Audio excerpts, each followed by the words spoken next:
बहरहाल, तो आइए शुरू करते हैं अपनी बात। कल हमने आपसे ये कहा था कि डोबरेनर वो पहला साइंटिस्ट था जिसने पीरियोडिक क्लासिफिकेशन की कोशिश की थी। तो डोबरेनर्स के नाम के साथ आपने लगाया था कि उसने बनाए ट्राइड, और मैंने कल ये बात आपसे कही थी कि the purpose was to classify elements. The purpose was to classify elements, और ये सिलसिला तब शुरू हुआ जब एलिमेंट्स की तादाद थोड़ी सी ज़्यादा हो गई, and that was the first ever attempt was in 1829 by this German scientist, and the number was 26 at that time, यानी 26 एलिमेंट इस वक्त डिस्कवर हो गए थे। तो मैंने आपसे कहा था कि डोबरेनर ने तीन तीन एलिमेंट्स के ग्रुप बनाए जिनका नाम रखा गया ट्राइड। अब वो ग्रुप किस लॉजिक के तहत बनाए थे, तो वो लॉजिक से हमने आज कंटिन्यू करना था, और मैंने कहा था वो कहलाती है लॉ ऑफ ट्राइड। तो इस लॉ ऑफ ट्राइड में डोबरेनर ने वो लॉजिक एक्सप्लेन करने की कोशिश की कि आखिर किस किस्म के तीन एलिमेंट्स एक ट्राइड में आएंगे, और उसके लिए हमें उनके किस एस्पेक्ट को देखना है। तो बुनियादी तौर पर इस लॉ के मुताबिक इन ए group of three similar elements, atomic mass of middle one is equal to arithmetic mean of other two elements। तो इस स्टेटमेंट में हमने ये क्या बताई बात, मैंने कल आपसे कहा था ये क्लासिफिकेशन का जो आइडिया है ये दो बातों के गिर्द घूम रहा है। एक, एलिमेंट्स की तादाद ज़्यादा हुई तो हमें उन्हें अलहदा अलहदा पढ़ने में मुश्किल आई, और हमने नोटिस किया कि उन एलिमेंट्स की प्रॉपर्टीज़ में कहीं कहीं सिमिलैरिटी है, दो या दो से ज़्यादा एलिमेंट्स एक जैसा बिहेव करते हैं। तो हमें ख्याल ये आया कि क्यों ना उन एलिमेंट्स को जिनकी बातें मिलती जुलती हैं उन्हें मिला के पढ़ लिया जाए एज अ ग्रुप, तो आसानी हो जाएगी। ये पहली बात थी। दूसरी बात ये नजर आई कि हमने उसी जमाने में, मैंने कल कहा भी था, with the help of that Dalton's law and Graham's law, general gas equation, ये सब उस जमाने में सामने आ चुकी थी जो आपने फर्स्ट ईयर में पढ़ी थी। उनमें हमने, उनकी मदद से हमने एलिमेंट्स के एटॉमिक मासेस निकाले थे, और एटॉमिक मास जो है वो हर एलिमेंट का अलग अलग था। तो एक ख्याल दिल में ये आया कि एटॉमिक मास जो है उनका एलिमेंट्स की प्रॉपर्टी से कोई लिंक है, यानी ये बताने के लिए कि एलिमेंट्स में किस किस्म की प्रॉपर्टीज हो सकती हैं, शायद एटॉमिक मास हमारी हेल्प करता है। इन आइडियाज पे सोचते हुए डोबरेनर ने ये एक तुक्का मारा, और उसने कहा कि फर्ज कीजिए आप सिमिलर एलिमेंट्स के ग्रुप बनाना चाहते हो, तो इस सिलसिले में आपको क्या हेल्प मिल रही है एटॉमिक मास से? आपको ये हेल्प मिल रही है कि तीन ऐसे एलिमेंट पिक कीजिए जिसमें से जो बीच वाला एलिमेंट होगा, मिडिल वन, उसका एटॉमिक मास बाकी के दोनों एलिमेंट्स के एटॉमिक मासेस का अर्थमेटिक मीन होना चाहिए। अर्थमेटिक मीन का सिंपल मतलब है एवरेज। इसका मतलब अगर आपने तीन ऐसे एलिमेंट पिक कर लिए जिसमें से दो के एटॉमिक मास का एवरेज तीसरे के बराबर हो, तो डोबरेनर का ख्याल था ऐसे तीनों एलिमेंट्स प्रॉपर्टीज के लिहाज से लाजमी तौर पर सिमिलर होंगे और आप उनका ग्रुप बना दीजिए। फिर आपको उन तीनों एलिमेंट्स को इकट्ठे एक ग्रुप में पढ़ने की जरूरत होगी। ऐसी बात है, कोई कैसे मान ले आपकी बात? तो इसने अपनी बात को पेश करने के बाद उसके सबूत के तौर पर कुछ ट्राइड्स बनाए, जिसमें से सबसे मशहूर था पहला ट्राइड, एग्जाम्पल में हम बता रहे हैं, tried of lithium, sodium and potassium. And I hope कि हम इन सिंबल से फेमिलियर हैं, ठीक है। ऐसा ना हो कि हम सेकेंड ईयर में आकर ये सोच रहे हों कि ये सोडियम का सिंबल Na कैसे हो गया। मैं इस पे बिलीव करने के लिए तैयार नहीं हूँ, क्योंकि जाहिर सी बात है फर्स्ट ईयर में भी ये सब चीजें इस्तेमाल हुई। तो Li for lithium, Na for sodium and K for potassium. और अजीब सा इसलिए लग रहा है कि पोटेशियम का लैटिन नेम है केलियम, जिससे उसका ये सिंबल बना है। तो वरना तो उसके पूरे नाम में पोटेशियम में कहीं के आता नहीं। इसी तरह सोडियम का लैटिन नेम है नेट्रियम, जिससे उसका ये सिंबल बना है। लिथियम लिथियम बहुत स्ट्रेट फॉरवर्ड है। अब आप ऊपर वाले लॉ को चेक करें।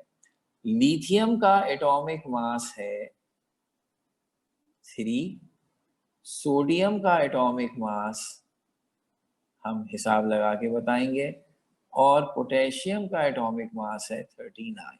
अगर ये तीनों हैं मेरे ट्राइड, तो लॉ के मुताबिक पहला एलिमेंट है लिथियम, आखिरी एलिमेंट है पोटेशियम। जब मैं इन दोनों के एटॉमिक मास का एवरेज लूंगा, लिथियम का एटॉमिक मास 7 है, 3 उसका एटॉमिक नंबर है, तो 7 है, करेक्ट कर दिया मैंने। तो लिथियम और पोटेशियम ये इसके पहले और आखिरी एलिमेंट है, इनका एवरेज लेंगे तो according to the rule sodium का एटॉमिक मास आना चाहिए। यानी अगर ये तीनों ट्राइड हैं तो फिर सोडियम का एटॉमिक मास लिथियम और पोटेशियम के एटॉमिक मास का एवरेज है। जिसे लेने का क्या तरीका है कि आप लिथियम और पोटेशियम को ऐड करें, यानी उनके एटॉमिक मास को ऐड करें और 2 से डिवाइड कर दें।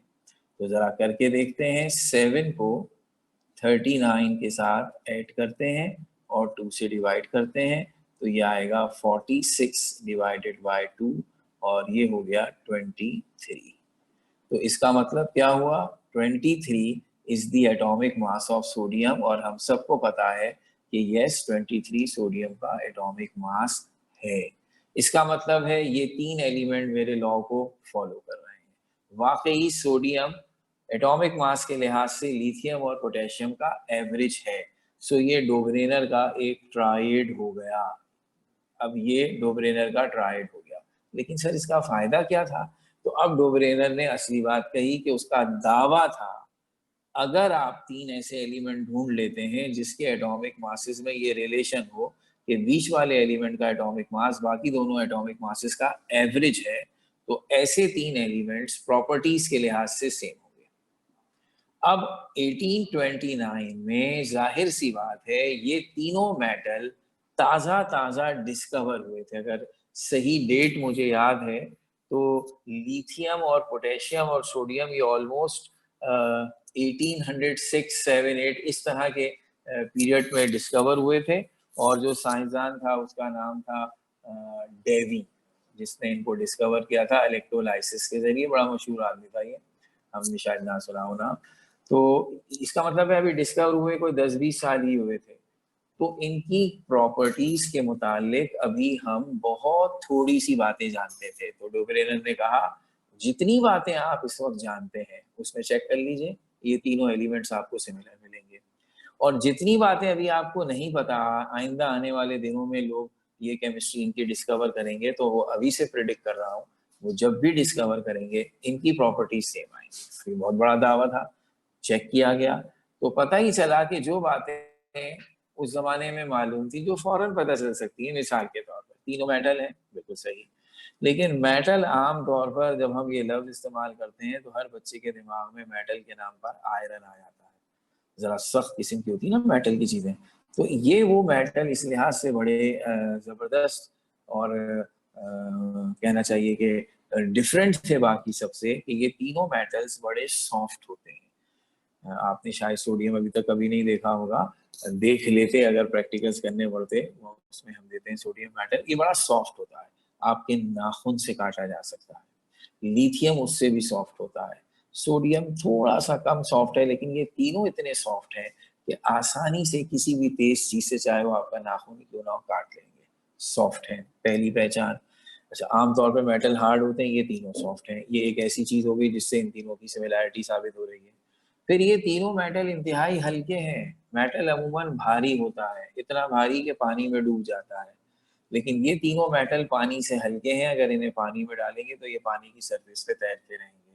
ये चीज कॉमन हो गई। फिर अगर इनकी केमिकल प्रॉपर्टीज देखें तो क्या कहने, इन तीनों में से जिसको पानी में डाल दें पानी में आग लग जाती है। ये पानी के साथ एक्सोथर्मिक रिएक्शन करते हैं, पानी में फ्लेम आ जाता है। ये भी एक चीज। अब ये वो बातें हैं जिनके लिए 1829 के जमाने में हर कोई ये चीजें चेक कर सकता है, कोई ऐसी हाई फाई केमिस्ट्री तो नहीं है।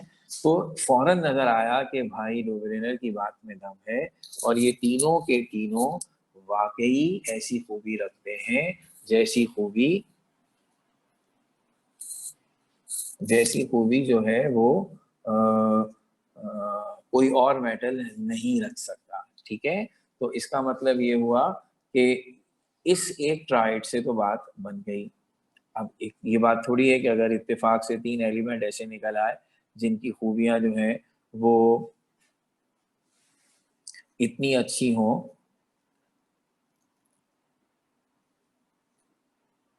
जिनकी खूबियां इतनी सिंपल हों कि वो ट्राइड के लॉ को फॉलो कर रहे हैं, तो हम सारे एलिमेंट्स पे लगा दें। हमें और एग्जांपल्स भी चाहिए। सो सेकंड एग्जांपल, दूसरा ट्राइड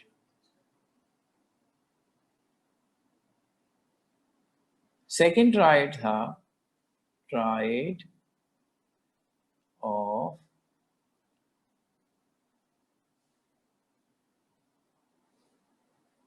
कैल्शियम,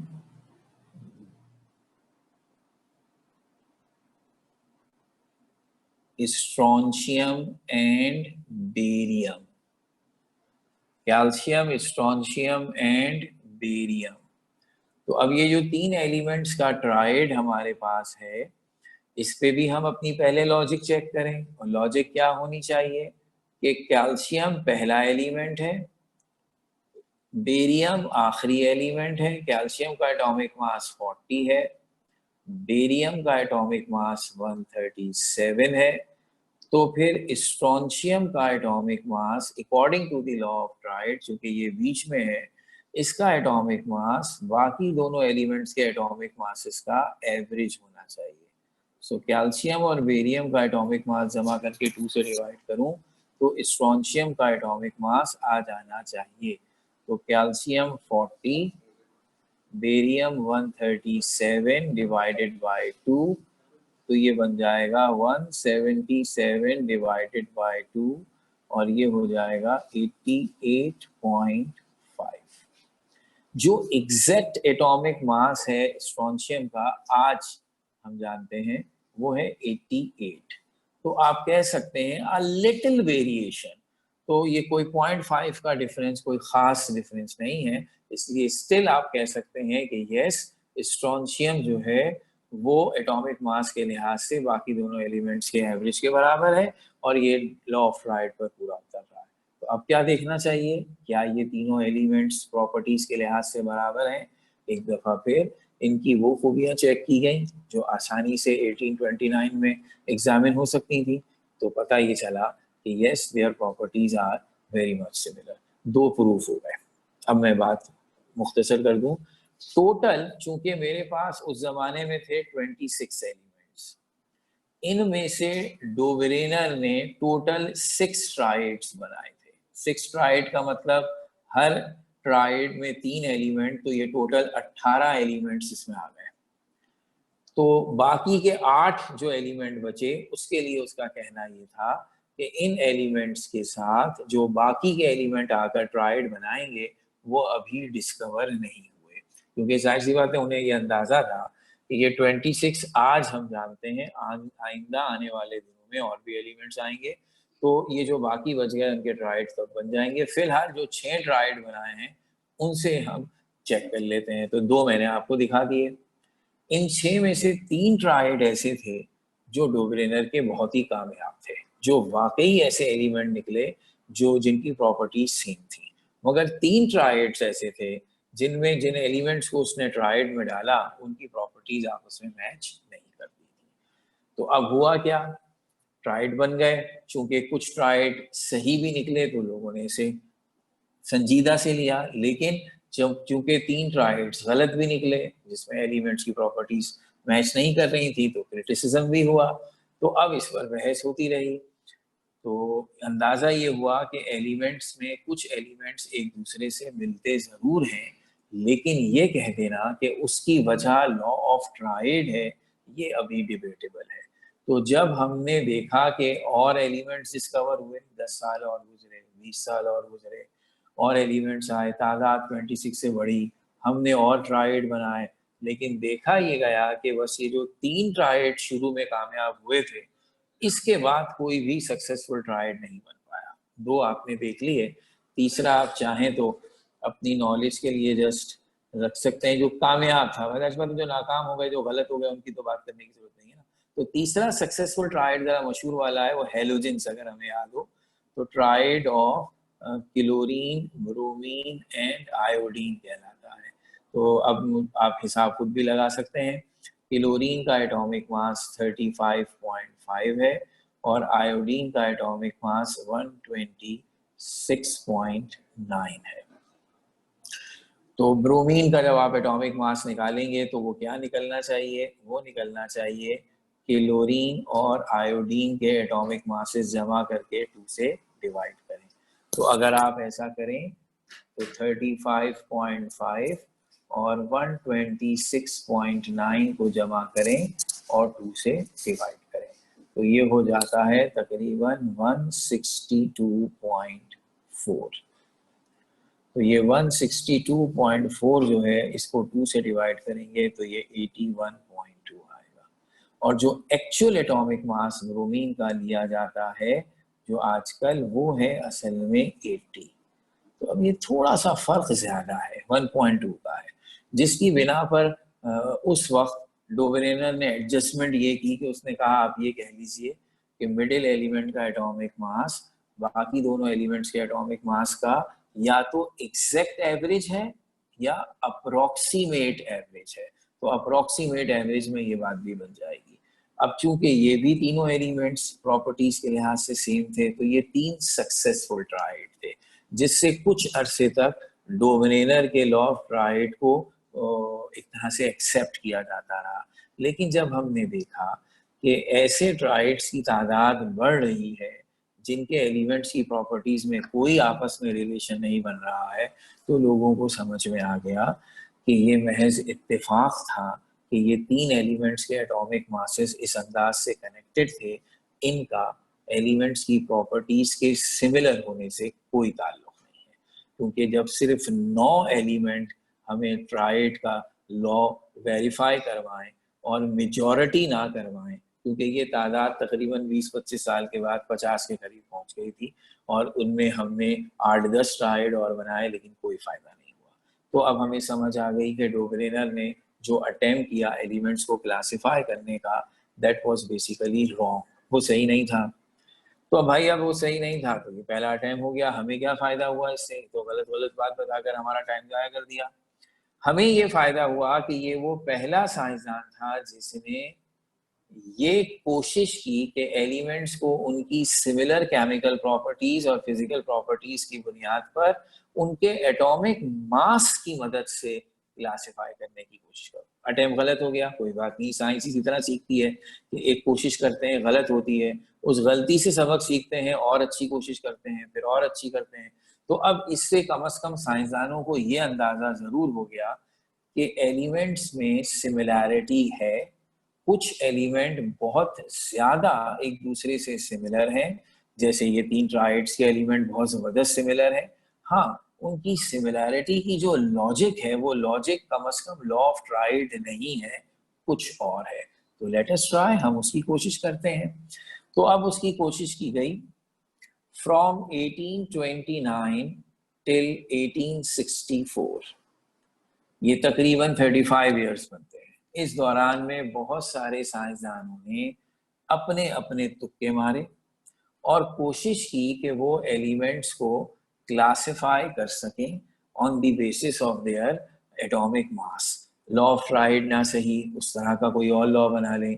तो इस दौरान कई कोशिशें की गई, लेकिन वो सब की सब नाकाम हुई और उनसे हमें कोई फायदा नहीं हुआ। इसलिए चूंकि हमें हिस्ट्री तो नहीं, केमिस्ट्री पढ़नी है, तो उनका कोई तस्करा हमें करने की जरूरत नहीं। हम चुन चुन कर सिर्फ उन अटेम्प्ट्स को डिस्कस करेंगे जिनसे असली पीरियोडिक टेबल बनाने में कोई इनपुट मिला है, फजूल वालों को नहीं।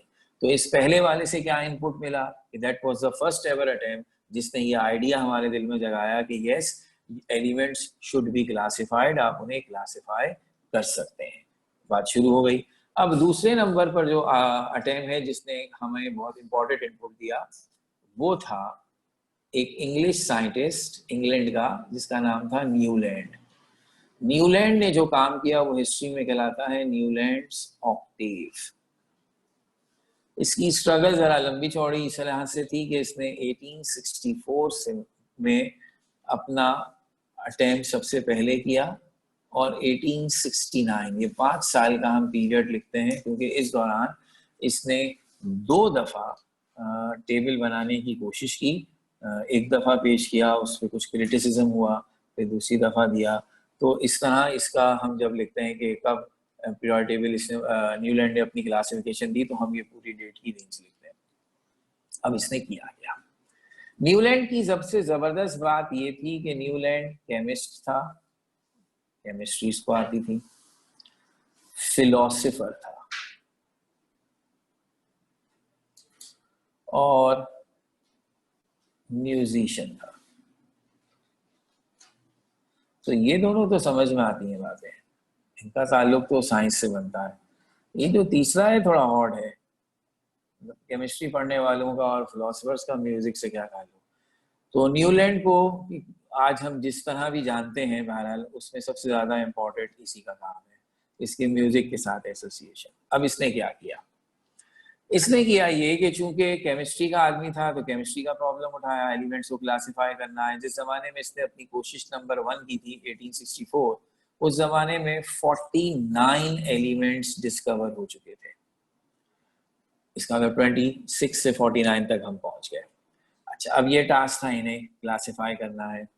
फिलोसोफर था तो ये लॉजिक्स ढूंढता था हर बात में।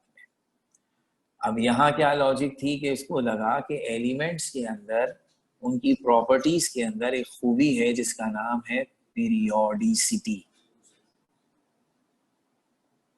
ये क्या चीज होती है पीरियोडिसिटी? पीरियोडिसिटी है किसी चीज का अपने आप को बार बार रिपीट करना।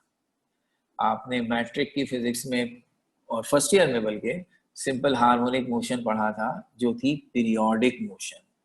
जब कोई बॉडी सर्किल में मूव करती है तो हम उसकी मोशन को पीरियोडिक कहते हैं कि वो जिस पॉइंट से शुरू होती है घूमकर फिर उसी पॉइंट पर आ जाती है, फिर दोबारा घूमती है, फिर उसी पॉइंट पर आ जाती है, फिर घूमती है, फिर उसी, तो बार बार एक ही चीज को रिपीट करती है, इसलिए कहलाती है पीरियोडिक।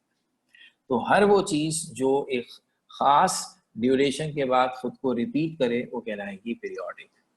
अब फिलोसोफर था, इसने देखा कि नेचर में जितने सिस्टम हैं जो कुदरत के हाथ में है, अल्लाह ताला के हाथ में है, इंसानों के हाथ में नहीं है, उनमें पीरियोडिसिटी है।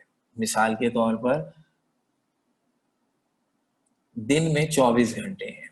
ये 24 घंटों का एक पीरियड है जिसके दौरान पहले सुबह होती है, फिर दोपहर, फिर शाम, फिर रात, फिर दोबारा सुबह हो जाती है, फिर दोबारा वही दोपहर, रात, शाम गुजरी, फिर सुबह हो गई। तो हर 24 घंटे के बाद एक ही टाइम रिपीट होता चला है। साइंस ने इसकी लॉजिक बता दी कि भाई अर्थ को अपने एक्सिस पे घूमने में 24 घंटे लगते हैं, तो उस दौरान ये दिन और रात बदलते हैं। वो लॉजिक अपनी जगह पर है, लेकिन this property is called periodicity. 24 घंटे का पीरियड है, इसमें ये सब चीजें आपस में बार बार रिपीट होती हैं। किसके हाथ में है? मेरी और आपकी मर्जी से हो रहा है? जी नहीं, ये कुदरत का निजाम है। फिर इसी तरह साल भर में 365 दिन होते हैं जिसके दौरान मौसम बदलते हैं। उसी तरह हर साल इन्हीं महीनों में गर्मी आती है, फिर सर्दी आती है, फिर आप कहें वो स्प्रिंग का मौसम आता है, ऑटम आता है, सब चारों मौसम आ रहे हैं और बदल रहे हैं। ये सीजन चेंज हो रहे हैं 365 दिन में। उसी तरह समर विंटर सब घूम रहा है। किसकी इजाजत से हो रहा है? ये भी नेचर है। तो अब नेचर के जो 2 बड़े बड़े सिस्टम हैं इस फिलोसोफर की नजर में, वो पीरियोडिक है। तो अब उसने कहा ये जो एलिमेंट्स हैं ये इंसानों ने नहीं बनाया है, इसकी प्रॉपर्टीज हमारे हाथ में, ये भी नेचर के हाथ में है। तो जैसे नेचर के बाकी सिस्टम पीरियोडिक हैं, इसे भी पीरियोडिक होना चाहिए। अब यहाँ पर घुस गई उसकी एक तीसरी खूबी, म्यूजिक। अब इस पे आप एतराज कर सकते हैं, मुझे भी रिजर्वेशन हो सकती है। म्यूजिक नेचुरल होता है या इंसानों ने बनाया हुआ है, ये शैतानी है या कुदरती है, बहरहाल ये तो आप बहस करते रहे, इससे मुझे फिलहाल दिलचस्पी नहीं है। लेकिन जो म्यूजिक समझने वाले या ये खुद थे, इनका ख्याल था कि ये म्यूजिक भी नेचुरल होता है, इंसानों ने नहीं बनाया हुआ, खुद से है। और अगर आप में से हर एक ने इतना तो सुन रखा होगा, म्यूजिक के 7 सुर होते हैं, इंग्लिश में हम कहते हैं 7 नोट्स, उर्दू वाले कहते हैं 7 सुरों। वो 7 सुर कौन से थे? सारे गामा पादा नहीं है, सुनते रहते हैं ना। ये इनका ख्याल है, मेरा आपका इससे मुत्तफिक होना जरूरी नहीं, इनका ख्याल है कि ये 7 नोट्स अल्टीमेट है, इसमें ना इजाफा हो सकता है ना कमी हो सकती है। तो म्यूजिक के जितने भी इंस्ट्रूमेंट हैं वो इन्हीं नोट्स को प्रोड्यूस करते हैं। वो जो बड़ा वाला पियानो होता है ना, टेबल की टाइप का, इसमें ट्रिंग ट्रिंग बजाते रहते हैं, उसमें बहुत सारी कीज होती हैं, लेकिन वो सारे 7 की मल्टीपल्स में होंगी। जो सबसे छोटा पियानो हम छोटे बच्चों को ले देते हैं, उसमें 7 कीज होती हैं। पहली की से पहला सुर, दूसरी की से दूसरा, तीसरी से तीसरा, वो जो सारे गा मा पा धा नी ऐसे है, ये 7 कीज, 7 नोट्स। अगर बड़ा पियानो लेंगे उसमें 14 कीज होंगी। अब 14 की क्या लॉजिक होगी? 14 की लॉजिक ये होगी, पहली की से पहला सुर, दूसरा, तीसरा, चौथा, पांचवा, छठा, सातवां, ये सारे गामा पादानी 7 सुर हो गए। अब क्या होगा? 8वीं की से दोबारा पहला वाला सुर रिपीट हो जाएगा, दोबारा सा। दूसरी की से दोबारा सेकंड, 9th की से दूसरा सुर, 10th की से तीसरा, 11th की से चौथा, 12th की से पांचवा, 13th की से छठा और 14th की से, यानी वही 7 सुर दोबारा रिपीट होंगे। अगर आपके पास और बड़ा पियानो है जिसमें फर्ज कर लें 21 कीज हैं, तो उसमें हर सुर 3-3 दफा रिपीट होगा। तो हर 7 के बाद ये सुर अपने आप को रिपीट करते हैं इन अ म्यूजिकल इंस्ट्रूमेंट। इस खूबी को कहते हैं म्यूजिकल ऑक्टेव। इस खूबी को कहते हैं म्यूजिकल ऑक्टेव। ऑक्ट का मतलब है 8, यानी हर 7 के बाद जो 8th आवाज आएगी वो अपने आप को रिपीट करेगी। तो म्यूजिक में 8वीं की से आप जो सुर जनरेट करेंगे वो वही होगा जो पहले से निकल चुका है। इसका मतलब है there is no 8th note. मौसीकी में कोई 8वां सुर नहीं है, 7 सुर हैं, वही अपने आप को रिपीट करते रहते हैं। इस खूबी को हम म्यूजिक में रिपीटिशन या पीरियोडिसिटी भी कहते हैं। और चूंकि 8वीं चीज अपने आप को रिपीट कर रही है, इसलिए कहलाता है म्यूजिकल ऑक्टेव। ये भी बकौल न्यूलैंड के नेचुरल था। उसने यहां से एलिमेंट्स को कंपेयर किया, जो इसका कहिए एक बहुत ही माइंड ब्लोइंग काम था, क्रिटिसाइज भी हुआ, बहरहाल वो बात की बात है। लेकिन वो ये था कि इसने कहा कि एलिमेंट्स बाकी तमाम नेचुरल सिस्टम्स की तरह पीरियोडिक हैं, वो तो चलो मान लिया, लेकिन असल धमाका ये किया कि उसने कहा इनके अंदर बिल्कुल म्यूजिक के ऑक्टेव्स की तरह रिपीटिशन है। यानी दिन के 24 घंटे में दिन रिपीट हो रहा है, साल 365 दिनों में रिपीट हो रहा है, लेकिन एलिमेंट 7 के बाद रिपीट हो रहे हैं, बिल्कुल उस तरह जिस तरह म्यूजिक रिपीट होता है। सो एलिमेंट्स की पीरियोडिसिटी म्यूजिक की पीरियोडिसिटी जैसी है। That's why he relate the music with the element. और साबित किया, ऐसे हवाओं में कह देगा तो जूते पड़ेंगे ना भाई। कोई केमिस्ट्री के अंदर म्यूजिक उठाकर ले आए आज के दौर में भी, तो घर वाले कहेंगे ना कैसी केमिस्ट्री पढ़ रहे हो गानों के साथ। तो उस जमाने के लोग तो ज्यादा कंजर्वेटिव थे, तो बहुत मारते इसको, लेकिन इसके पास सबूत बहुत स्ट्रॉन्ग था। इसने कहा देखिए मेरी बात, इसने कहा हमारे पास 49 एलिमेंट्स हैं, let us arrange them in on the basis of their atomic मास। हम इन एलिमेंट्स को उनके एटॉमिक मास के हिसाब से अरेंज करेंगे, जिसका एटॉमिक मास कम है उसको पहले रखेंगे, जिसका एटॉमिक मास ज्यादा है उसको बाद में रखेंगे। तो सबसे पहला एलिमेंट बना हाइड्रोजन, जिसका एटॉमिक मास था 1। अब मैं बात कर रहा हूं 1864 की, याद रखिएगा। उस जमाने में हाइड्रोजन के बाद जो नेक्स्ट एलिमेंट था वो था लिथियम, जिसका एटॉमिक मास था 7। वैसे आप में से किसी को याद हो हाइड्रोजन के बाद हीलियम आता है, हीलियम उस जमाने में डिस्कवर नहीं हुआ था, इसलिए वो यहाँ नहीं आएगा। हाइड्रोजन के बाद आया लिथियम, लिथियम के बाद आया बेरिलियम, उसका एटॉमिक मास 9, 9 के बाद बोरॉन जिसका 11, 11 के बाद कार्बन 12, नाइट्रोजन 14 और ऑक्सीजन 16। गिन लीजिए ये 7 हो गए। और ये भी देख लीजिए कि they are in the order of atomic mass, जिसका एटॉमिक मास कम है उसको पहले रखा है, जिसका एटॉमिक मास बाद में उसे बाद में रखा है। There comes the point of Newland. उसने कहा ये मेरे एलिमेंट्स के 7 नोट्स हो गए हैं। जैसे म्यूजिक में सारे गामा पादा नहीं थे, इस तरह ये एलिमेंट्स के सारे गामा पादा नहीं हो गए। ये 7 डिफरेंट एलिमेंट्स हैं, इन सातों की प्रॉपर्टीज आपस में नहीं मिलती, ये 7 डिफरेंट कैरेक्टर्स हैं। अब उसका कहना था जैसे म्यूजिक में 8th नोट नहीं होता, इस तरह एलिमेंट में भी 8वां कैरेक्टर नहीं होता। अब जो एलिमेंट 16 के बाद जिसका भी एटॉमिक मास है, उसकी प्रॉपर्टीज इस हाइड्रोजन की प्रॉपर्टीज ऐसी होंगी।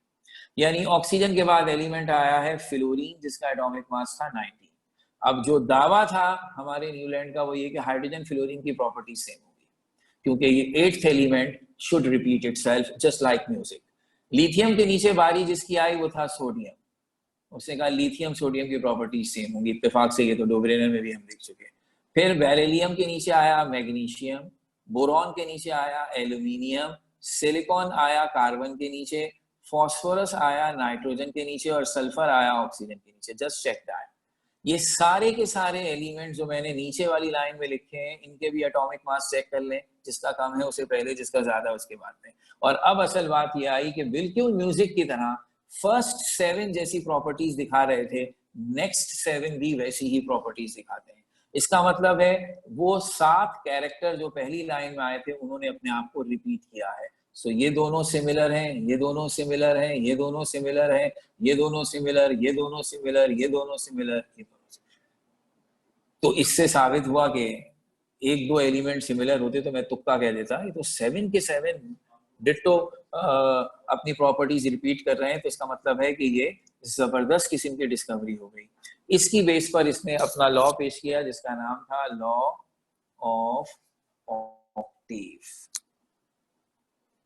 और इस लॉ ऑफ ऑक्टेव की स्टेटमेंट बनी, if we arrange the elements on the basis of increasing atomic mass, then every 8th element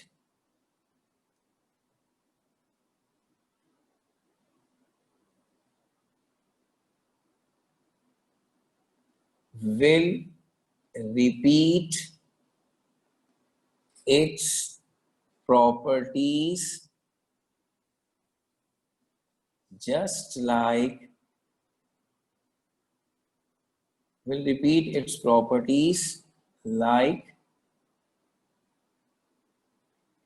the first one, just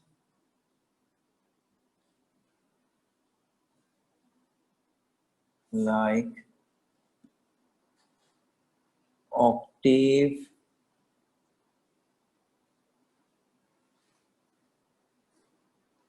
in music। यानी अगर मैं स्टेटमेंट दोबारा देखूं तो सबसे पहली बात, if we arrange the elements on the basis of their atomic mass, यानी अगर हम एलिमेंट्स को उनके इंक्रीजिंग एटॉमिक मास की बेस पर अरेंज करेंगे, that's the most important thing जो मैंने किया है ऊपर, तो फिर हर 8वां एलिमेंट, कोई भी 8th element will repeat its properties like the first one.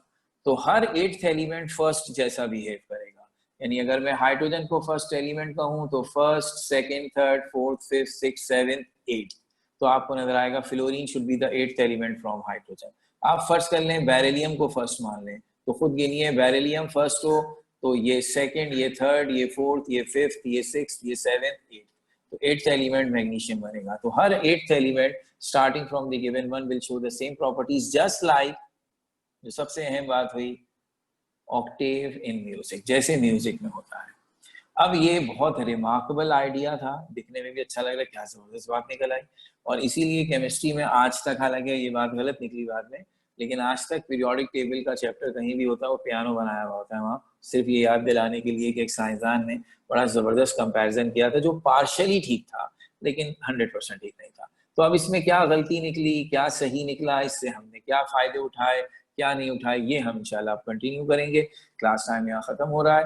मैं आपको स्लाइड्स एक दफ़ा फिर दिखा देता हूँ, और इन द मीन टाइम अगर आपको कोई चीज़ इस सब चीज़ों के मुतालिक पूछनी है तो आप पूछ सकते हैं। The first slide law of tried की स्टेटमेंट लिखी गई थी with one example of the lithium sodium and potassium tried.